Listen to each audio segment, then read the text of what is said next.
কবি বলছেন ও মন ঘুমায় না রে নাম জপ মৌলার একদিন ঘুমাইবা তুমি জিন্দাগির লাগিয়া ও মন ঘুমায় না রে একদিন ঘুমাইবা তুমি কবরের মাঝার ও মন ঘুমায় না রে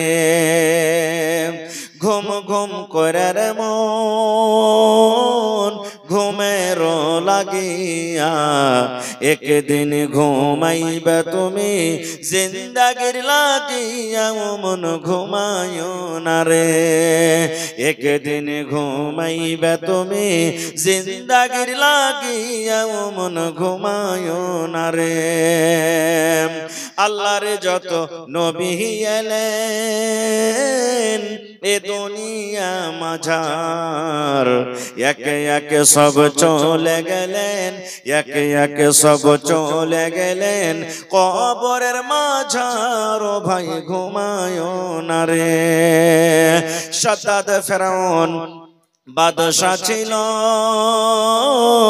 এ দুনিয়া মাঝার একে একে সব চলে গেল একে একে সব চলে গেল কবরের মাঝার ও ভাই ঘুমায় না রে আল্লাহ রাব্বুল আলামিন কোরআনে বলেন কুল্লু নাফসিন যায়িকাতুল মাউত আল্লাহ বলেন গোটা পৃথিবীতে জমিনের উপরে আমি আল্লাহ রাব্বুল আমিন যাকে রূহ দান করেছি জান দান করেছি একদিন মওতের মজা চাকতে হবে এই যে দুনিয়াতে আমরা মানুষ আল্লাহ রাব্বুল আমিন আমাদেরকে দিয়েছেন আমাদের মধ্যে জান আছে আল্লাহ বলেন দুনিয়ার বান্দা বান্দিরে তোমাদের ভিতরে আমি জান দিয়েছি রে বান্দা যত তুমি ধনী হও কেন তুমি গরিব হও কেন তুমি ধলো হও কেন তুমি কালো হও কেন পাতলা হও কেন মোটা হও কেন দুনিয়াতে যতই তুমি বড় মানুষ হও না কেন আল্লাহ বলেন মওতের মজা একদিন তোমাকে চাকতে হবে মওত থেকে তুমি বাঁচতে পারবে না না পারবো আপনাকে এলাকাতে আশেপাশে দেখবেন আমার গায়ের মুসলিম ভাইরা যদি থাকেন ওদের যদি লাশটাকে আপনারা যদি দেখে থাকেন আজকে যখন আমরা নিজের নিজের মাইয়াতকে লাশকে যখন ঘাড়ে করে নিয়ে যাই সুবহানাল্লাহ আলহামদুলিল্লাহ লা ইলাহা যেগুলো যেগুলো আমরা দোয়া দুরূদ জানি পড়ি ওরা কি পড়বেন राम नाम सत्य है सबका यही गत्य है राम नाम सत्य है सबका यही गत्य है राम नाम सत्य है যাকে আমরা বলি আল্লাহ তাকে বলে রাম রাম নাম সত্য है আল্লাহর নাম সত্য আল্লাহর নাম সত্য আল্লাহর নাম সত্য রে এই যে আমরা লাশটাকে ঘাড়ে করে নিয়ে যাচ্ছি सबका यही गत्य है মানে এই লাশ আমরা একদিন বন্ধ হবে এই ঘাড়ে করে একদিন আমরা যাব এই অবস্থা একদিন আমাদের আসবে আমরাও কিন্তু সেই লাস্ট আমরা জিনিস থেকে বাঁচতে পারবো না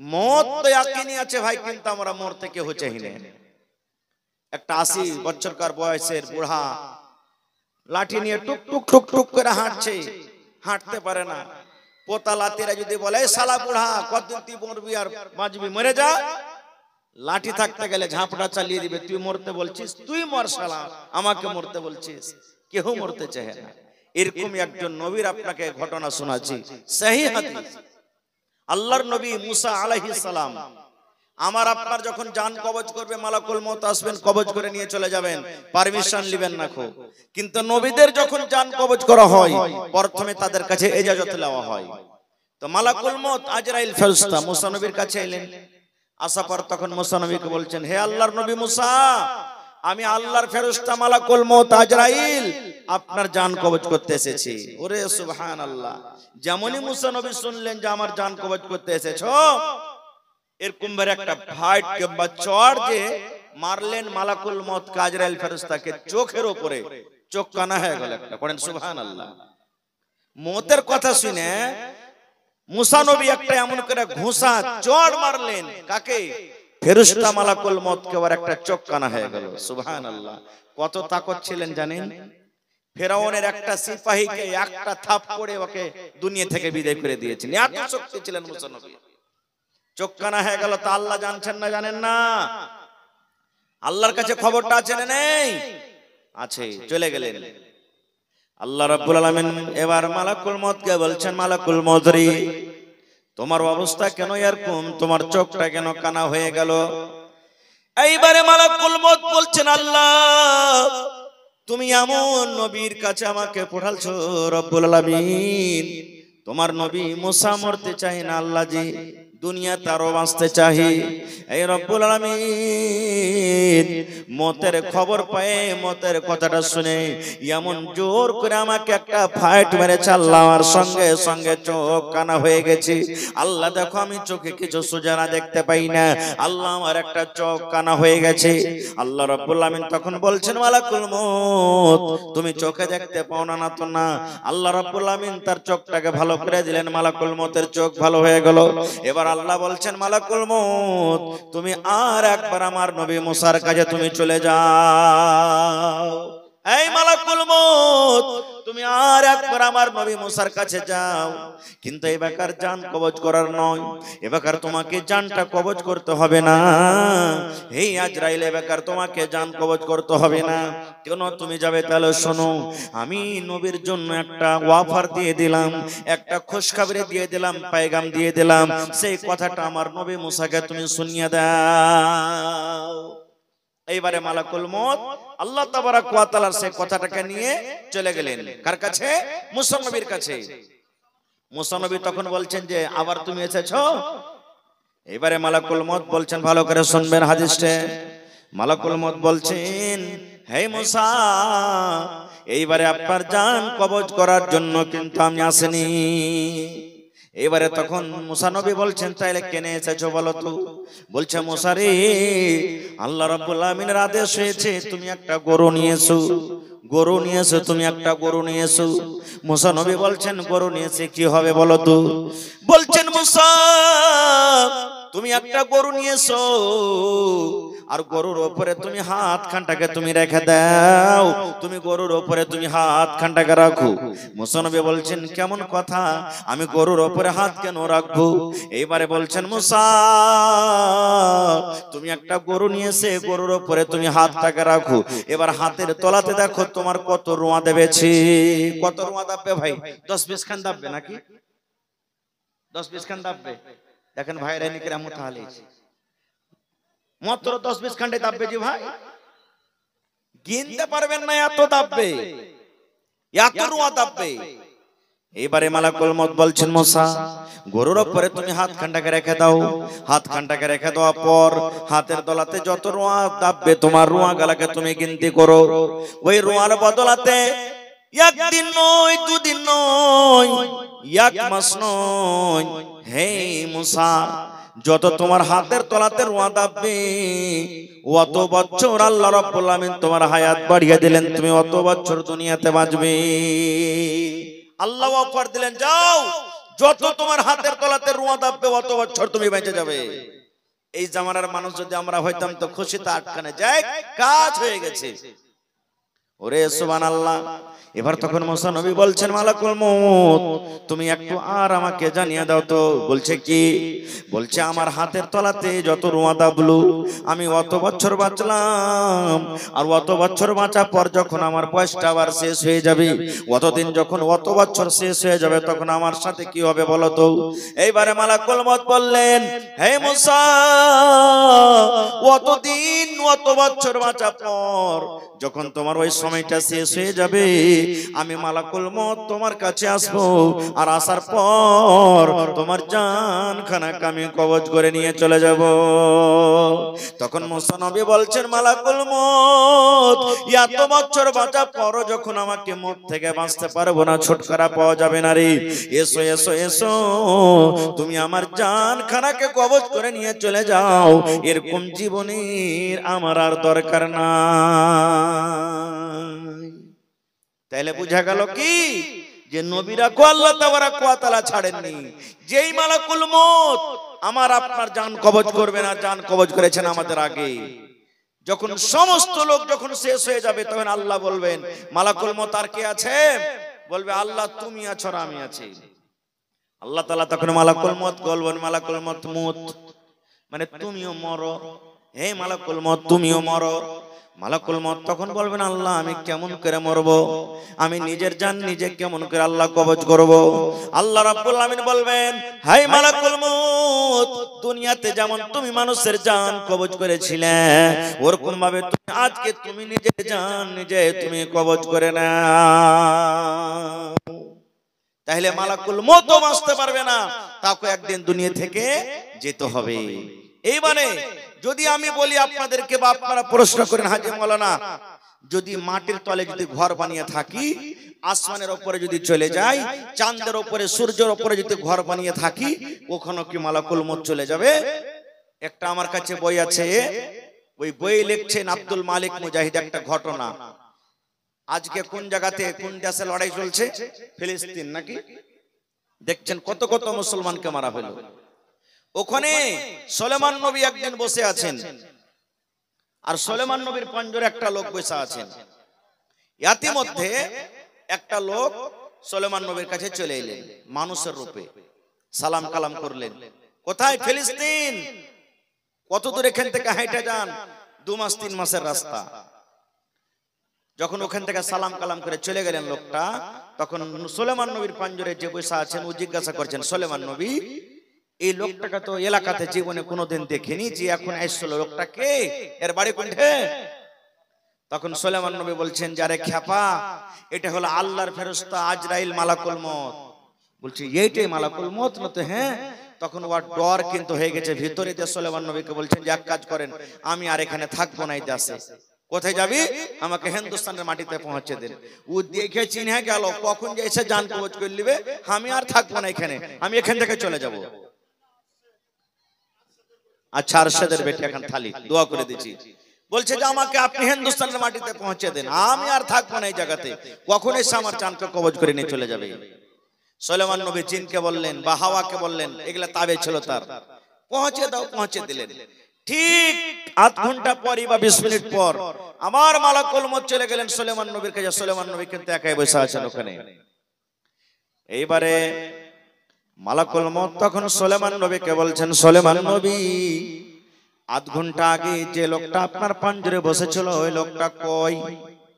আমি যে আপনাকে আধ ঘন্টা আগে আপনার পাঞ্জরে একটা লোককে বসে থাকতে দেখলাম, লোকটা কই? এবারে সুলেমান নবী বলছেন, মালাকুল মউত তুমি আধ ঘন্টা আগে যখন এসেছিলে, তোমার কথাটা শুনে তার দিলে ডর হয়েছে, ভয় হয়েছে। তোমার ডরে ওই হিন্দুস্তানের জমিনে চলে গেছি, হিন্দুস্তানের মাটিতে কিন্তু চলে গেছি। এইবারে তখন মালাকুল মউত বলছেন, আল্লাহ তুমি কত বড় দয়াবান, আল্লাহ তুমি কত বড় দয়ালু, আল্লাহ যে তুমি কত বড় রব, আল্লাহ তোমার পাওয়ার কত। এইবারে সুলেমান নবী তখন বলছেন, মালাকুল মউত তুমি এই কথাটা কেন বলো? বলছেন সুলেমান নবী, এই জন্য আমি বলি, আল্লাহ রাব্বুল আমিন আমাকে আদেশ করলেন, মালাকুল মউত রে ওই সুলেমান নবীর পাঞ্জরে যে লোকটা বসে আছে, এই লোকটাকে আধ ঘন্টা পর হিন্দুস্তানের জমিনে তোমাকে জানখানা কবজ করতে হবে। আমি কিন্তু ভাবা চিন্তা করলাম, আল্লাহ এইখান থেকে হিন্দুস্তান থেকে মাস মাস দূরের রাস্তা, আর ওই ফিলিস্তিনের মাটিতে বসে আছে লোকটা, আর মাত্র আধ ঘন্টা টাইম আছে, আর আধ ঘন্টার ভিতরে আমি হিন্দুস্তানের মাটিতে তার জানখানাকে কেমন করে কবজ করব? ওরে সুবহানাল্লাহ। এই সুলেমান নবী, আল্লাহ রাব্বুল আমিনের কুদরত, আল্লাহ রাব্বুল আমিনের পাওয়ার দেখো। আমি আবার আপনার কাছে এই জন্য দেখতে আইলাম যে আমি যে লোকটার জান কবজ করলাম ওইটা অন্য লোক, কিংবা আপনার পাঞ্জরে যে বসেছিল ওই লোকটাই। হে সুলেমান নবী, আমি আল্লাহ রাব্বুল আমিন আদেশে ওই হিন্দুস্তানের মাটিতে লোকটার জান কবজ করে আমি এখনই চলে এলাম। তাই আল্লাহর কোরআন বলেন, আল্লাহ বলেন, আইনামা তাকুনু ইউদরিকুমুল মাউত ওয়ালাউ কুনতুম ফি বুরুজিম মুশাইয়াদা।